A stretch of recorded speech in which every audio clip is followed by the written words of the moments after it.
تعالوا إلى الخير يا مسلمون تعالوا لننجح دنيا ودين. My dear brothers and sisters, the qalb in Islam, the qalb in the Quran and Sunnah is not the beating heart that we have in the body. Rather, it means the seat of spirituality. When Allah talks about the qalb, this is not the physical qalb that we can take out and have a heart transplant, put another heart in. No, that's the physical qalb. Allah is talking about the spiritual qalb, the spiritual heart. There is a heart of the soul, just like there's a heart of the body. And the heart of the soul, if that is pure, then the soul is pure. And the heart of the soul, if that is bad, then the soul is bad. And therefore, there are diseases of the heart that our Sharia tells us about, such as anger, such as arrogance, such as malice, such as selfishness. The worst disease of the heart, from which all other diseases stem, that is the disease that the Quran calls qaswatul qalb, the hardness of the heart. Qaswatul qalb, to have a hard heart. And the Quran mentions qaswatul qalb as being a punishment from Allah subhanahu wa ta'ala. If you have a hard heart, there's no defense mechanism against any other disease. All other diseases will be found in that heart, because the defense mechanism has been destroyed. Your hearts became hard. فَهِيَ كَالْحِجَارَةِ أَوْ أَشَدُّ قَسْوَةً.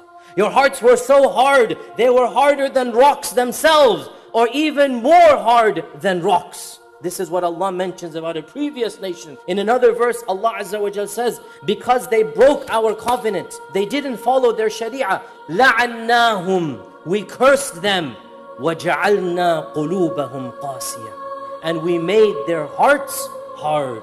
Wallahi, my dear brothers and sisters, if this was the only reference in the whole Quran and Sunnah to a hard heart, it is enough to scare us. Allah cursed them and made their hearts hard. So Allah's curse is linked with having a hard heart. And there is nothing more dangerous and more of a punishment than Allah's curse. The primary symptom of a hard heart is simply not caring about Allah's commandments, about Allah's sharia. You don't care what Allah wants of you. You have no desire to find out or to implement. You live your life cut off from the sharia of Allah subhanahu wa ta'ala. And Allah has linked this directly in the Quran.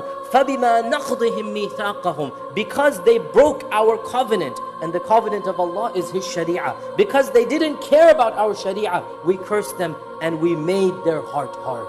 So if we find ourselves living our lives and it never occurs to us to ask, is my money halal? If it never occurs to us to ask, the time that I'm spending, is this what Allah is pleased with? It never occurs to us to ask, what is my goal in life? Then wallahi, this is a symptom that our heart is hard. Another symptom that the heart is hard is that the person continues worshipping Allah without enjoying the worship of Allah. The worship of Allah becomes a burden and a chore. The worship of Allah becomes an irritation and nuisance rather than the sweetness and the honey of one's life.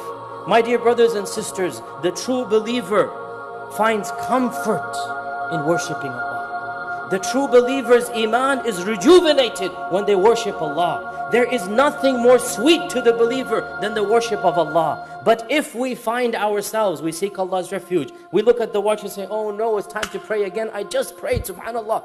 If we find ourselves dreading the month of Ramadan, if we find ourselves not wanting to do an act of worship, even if we do the act of worship, but we do it with that type of attitude, when salah becomes a nuisance, when salah becomes a chore, when salah becomes a burden, this is a symptom that we're suffering from the hardness of the heart.